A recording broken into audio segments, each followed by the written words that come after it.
हाँ तो जी, कैसे हैं आप सभी। उम्मीद करते हैं कि आप लोग बहुत अच्छे होंगे और मन से पढ़ाई कर रहे होंगे। आप लोग को इस वीडियो में देखने को मिलेगा क्लास 10 के बायोलॉजी का सेकंड चैप्टर का ऑब्जेक्टिव क्वेश्चन। तो चलिए देखते हैं, पहले क्वेश्चन से स्टार्ट करते हैं। देखिएगा, यदि जो आप लोग को वीडियो पसंद आता है तो इनको फ्रेंड के बीच शेयर जरूर कर दीजिएगा। देखिएगा, पहला क्वेश्चन है कि थायरॉक्सिन हार्मोन के संश्लेषण में किसका होना आवश्यक है। Chlorine, iodine, manganese, iron. इनका सही आंसर हो जाएगा आयोडीन। इस क्वेश्चन का सही आंसर है ऑप्शन बी। क्या है सही आंसर, इनको आप ध्यान रखेंगे। आयोडीन के कमी से घेंघा रोग होता है, उसी को बोलते हैं ग्वाइटर रोग। इनको ध्यान रखिएगा। आयरन की कमी से होता है ना, आयरन यानी लोहा की कमी से होता है एनीमिया रोग। इनको आप ध्यान रखने का प्रयास कीजिएगा। देखते हैं अगले क्वेश्चन को। देखिएगा, अगला क्वेश्चन है सेकेंड नंबर कि निम्नलिखित में कौन लैंगिक जनन संचालित रोग है। एड्स, गोनोरिया, टाइफाइड, ए और बी दोनों। मतलब एड्स और गोनोरिया, जो कि दोस्तों यही क्या है, ये दोनों क्या है, लैंगिक जनन संचालित रोग है। यानी कि हम बोल सकते हैं कि इस क्वेश्चन का सही आंसर है ऑप्शन डी। ए और बी दोनों यानी एड्स और गोनोरिया क्या है, लैंगिक जनन संचालित रोग है। देखते हैं अगले क्वेश्चन को। देखिएगा, 3 नंबर क्वेश्चन है। आप लोग को प्रयास करना है प्रत्येक क्वेश्चन का आंसर कमेंट में देने के लिए। देखिएगा, क्वेश्चन है कि किशोरावस्था में होने वाला शारीरिक परिवर्तन का कारण है ना, टेस्टोस्टेरोन, एस्ट्रोजन, थायरॉक्सिन। दोस्तों आपको ध्यान रखना है ना, इनका सही आंसर हो जाएगा ए और बी। दो क्या है, ए और बी दोनों सही है। जो कि ये जो टेस्टोस्टेरोन है, ये मतलब ये दोनों क्या है, लिंग हार्मोन मतलब है जो स्रावित होता है। जो कि टेस्टोस्टेरोन है जो नर में स्रावित होता है, और ये है जो एस्ट्रोजन है जो है ना मादा में स्रावित होता है। तो इनको आप ध्यान रखिएगा। जो कि दोनों हार्मोन क्या है ना, शारीरिक परिवर्तन के लिए जिम्मेदार है। तो इनको आप ध्यान रखने का प्रयास कीजिएगा। यानी कि हम बोल सकते हैं कि इनका सही आंसर हो जाएगा ऑप्शन डी। क्या है, इस क्वेश्चन का सही आंसर है ए और बी दोनों। देखते हैं अगले क्वेश्चन को। देखिएगा, 4 नंबर क्वेश्चन है कि रक्त में शर्करा का स्तर नियंत्रित करता है ना, रक्त में शर्करा का स्तर नियंत्रित कौन करता है। इनका सही आंसर हो जाएगा ऑप्शन डी, इंसुलिन। इंसुलिन करता है। इनको आप ध्यान रखने का प्रयास कीजिएगा। इंसुलिन क्या है, इंसुलिन के कमी से ही मधुमेह रोग होता है। इनको आप ध्यान रखने का प्रयास कीजिएगा। देखते हैं अगले क्वेश्चन को। 5 नंबर देखिएगा, 5 नंबर क्वेश्चन है कि थायरॉक्सिन का स्रावन है ना, थायरॉक्सिन का श्रवण कहाँ से होता है। थायराइड, यकृत, वृक्क है ना, वृषण। इनका सही आंसर हो जाएगा ऑप्शन ए, थायराइड के द्वारा थायरॉक्सिन हार्मोन क्या होता है, स्रावित होता है। इनको आप ध्यान रखिएगा। और है ना, थायराइड ग्रंथि को थायरॉक्सिन हार्मोन बनाने के लिए आयोडीन की ज़रूरत पड़ता है। ये क्वेश्चन ध्यान रखेंगे, आपसे पूछा जाएगा कि है ना, थायरॉक्सिन हार्मोन बनाने के लिए थायराइड ग्रंथि को किनका ज़रूरत पड़ता है, तो आप बोलेंगे आयोडीन का। उनको आप ध्यान रखने का प्रयास कीजिएगा। यकृत के बारे में आप बोल सकते हैं, समझ सकते हैं। ये है जो यकृत है जो शरीर की सबसे बड़ी ग्रंथि है, और सबसे छोटी ग्रंथि है जो पीनियल ग्रंथि है। इनको ध्यान रखिएगा। यकृत में ही भ्रूणावस्था में ब्लड का निर्माण होता है, जो कि हम लोग में ब्लड का निर्माण अस्थि मज्जा में होता है।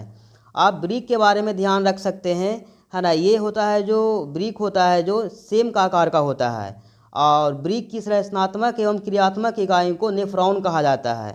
तो ये सबसे संबंधित पॉइंटों को आप ध्यान रख सकते हैं। ये वृषण है, इनको आप बारे में आप रख सकते हैं।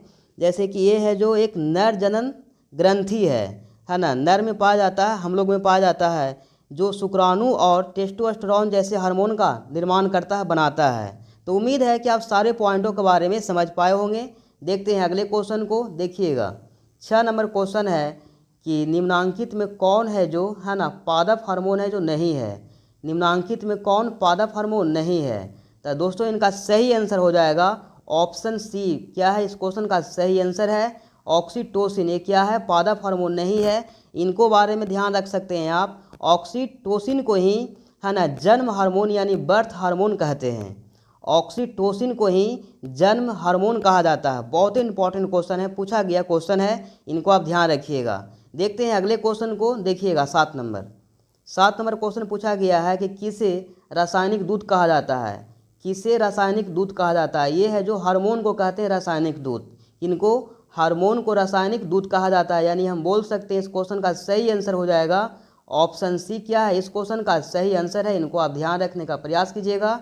देखते हैं अगले क्वेश्चन को। 8 नंबर देखिएगा। 8 नंबर क्वेश्चन है कि पादपों में पाए जाने वाला वृद्धि हार्मोन निम्न में से कौन सा है। पादप में पाए जाने वाला वृद्धि हार्मोन का नाम बताना है ना। तो दोस्तों इनका सही आंसर हो जाएगा जिब्रेलिन। क्या है इस क्वेश्चन का सही आंसर है। देखते हैं अगले क्वेश्चन को। यदि जो आप लोग को वीडियो पसंद आ रहा है तो इनको अपने फ्रेंड के बीच शेयर जरूर कर दीजिएगा। देखते हैं है ना 9 नंबर क्वेश्चन को। क्वेश्चन है कि निम्न में से कौन पिट्यूटरी ग्रंथि से निकलने वाला हार्मोन है। कौन है जो पिट्यूटरी यानी पीयूष ग्रंथि से निकलने वाला हार्मोन है, वही आपको बताना है। तो दोस्तों इनका सही आंसर हो जाएगा वृद्धि हार्मोन। क्या है इस क्वेश्चन का सही आंसर है। इनको ध्यान रखिएगा। देखते हैं अगले क्वेश्चन को। 10 नंबर। 10 नंबर क्वेश्चन है कि दो न्यूरॉन के बीच है ना, दो न्यूरॉन के मध्य यानी बीच खाली स्थान को क्या कहते हैं।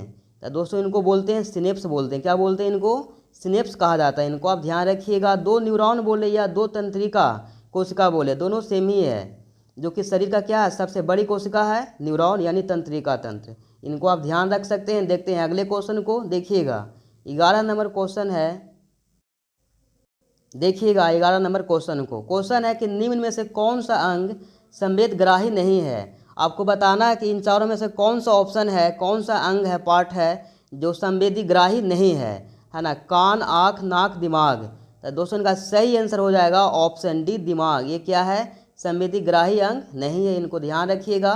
देखते हैं अगले क्वेश्चन को। 12 नंबर देखिएगा। 12 नंबर क्वेश्चन है कि कौन अंतःस्रावी और बाह्यस्रावी ग्रंथि जैसा कार्य नहीं करता है। इन चारों ऑप्शन में कौन है जो अंतःस्रावी और बाह्यस्रावी ग्रंथि जैसा कार्य काम नहीं करता है। तो दोस्तों इनका सही आंसर हो जाएगा ऑप्शन सी अंडाशय। क्या है इस क्वेश्चन का सही आंसर है। देखते हैं अगले क्वेश्चन को। 13 नंबर देखिएगा। 13 नंबर क्वेश्चन है कि इनमें से कौन पादप हार्मोन है। इनमें से कौन है जो क्या है पादप हार्मोन है ना। Insulin, thyroxine, oestrogen, cytokinin. तो दोस्तों इनका सही आंसर हो जाएगा ऑप्शन डी साइटोकाइनिन। देखते हैं अगले क्वेश्चन को। 14 नंबर देखिएगा। 14 नंबर क्वेश्चन है कि हमारे शरीर में कौन सा हार्मोन कार्बोहाइड्रेट, प्रोटीन तथा है ना वसा के उपापचय का निर्माण करता है। क्या वसा का है ना वसा के उपापचय का निर्माण करता है। तो दोस्तों इनका सही आंसर हो जाएगा है ना। इस क्वेश्चन का सही आंसर है ऑप्शन बी थायरॉक्सिन। क्या है इस क्वेश्चन का सही आंसर है। इनको ध्यान रखिएगा। देखते हैं अगले क्वेश्चन को। 15 नंबर देखिएगा। 15 नंबर क्वेश्चन है कि निम्नलिखित में कौन सी अनैच्छिक क्रिया नहीं है। आपको बताना है कि निम्नलिखित चारों ऑप्शन में कौन है जो अनैच्छिक क्रिया नहीं है ना। वमन, चबाना, लार आना और हृदय का धड़कना। इनका सही आंसर हो जाएगा ऑप्शन बी चबाना। क्या है ये अनैच्छिक क्रिया नहीं है। इनको आप ध्यान रखिएगा। देखते हैं अगले क्वेश्चन को। 16 नंबर देखिएगा। 16 नंबर क्वेश्चन है कि कृत्रिम वृक्क है ना किन अपशिष्ट उत्पादों को रुधिर अपोहन द्वारा पृथक करता है। इनका सही आंसर हो जाएगा ऑप्शन ए नाइट्रोजन। देखते हैं अगले क्वेश्चन को। 17 नंबर देखिएगा। 17 नंबर क्वेश्चन है कि निम्नलिखित में कौन प्रेरक का कार्य करता है। बताना है आपको कि निम्नलिखित में कौन है जो प्रेरक का काम करता है, कार्य करता है। तो दोस्तों इनका सही आंसर हो जाएगा ऑप्शन ए हार्मोन। ये क्या है प्रेरक का काम करता है। इनको आप ध्यान रखिएगा है ना हार्मोन के बारे में, जो कि ये इसमें एक हार्मोन होता है ना डोपामाइन। डोपामाइन नाम का एक हार्मोन है। यही है जो प्रेरक का कार्य करता है। इनको आप ध्यान रखने का प्रयास कीजिएगा। इसीलिए इनको प्रेरक हार्मोन कहा जाता है। प्रेरक का कार्य करता है इसलिए इसी हार्मोन को यानी किनको डोपामाइन हार्मोन को प्रेरक हार्मोन कहा जाता है। इंपॉर्टेंट क्वेश्चन है, ध्यान रखिएगा। देखते हैं अगले क्वेश्चन को। देखिएगा है ना 18 नंबर। 18 नंबर क्वेश्चन है कि लैंगर है ना लैंगरहैंस की दीपिका अवस्थित होती है। दोस्तों इनका सही आंसर हो जाएगा ऑप्शन ए। ये होता है जो अग्नाशय में स्थित होता है। ठीक है। देखते हैं अगले क्वेश्चन को। 19 नंबर देखिएगा।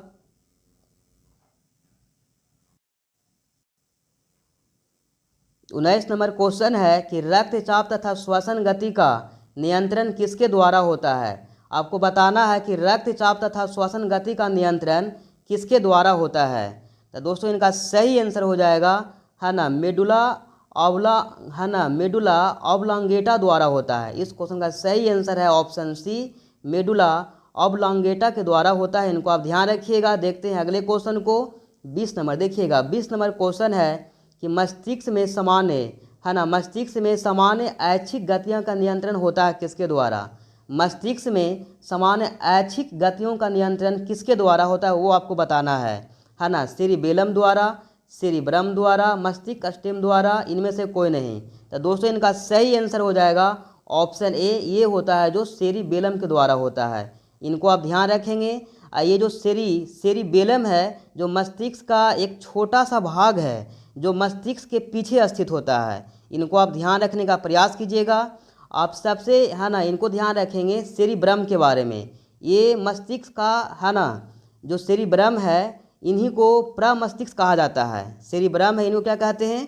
प्रमस्तिष्क कहते हैं। और सेरिब्रम जो नामक जो मस्तिष्क है वो मस्तिष्क का क्या है? सबसे बड़ा और सबसे प्रमुख हिस्सा है, भाग है। इनको आप ध्यान रखिएगा जो कि है ना लगभग 85% हिस्सा में बसा हुआ है, यानी फैला हुआ है। मतलब इतना हिस्सा में है 85% के आसपास। इनको आप ध्यान रख सकते हैं आप, जो कि सेरिब्रम को ही बुद्धि और चतुराई का केंद्र माना जाता है। आपको ध्यान रखना, बहुत ही इंपॉर्टेंट क्वेश्चन है, यहाँ से पूछा जाता है सेरिब्रम के द्वारा, है ना। सेरिब्रम को ही बुद्धि और चतुराई का केंद्र माना जाता है, जो कि ये 2 भागों में बटा होता है, दाहिना गोलार्ध और बायां गोलार्ध में। तो उम्मीद है कि आप लोग को ये वीडियो पसंद आया होगा। तो इनको ऊपर एक लाइक कर दीजिएगा, अपने फ्रेंड के भी शेयर कर दीजिएगा। फिर आपसे मिलते हैं किसी अगले वीडियो में, तब तक के लिए जय हिंद।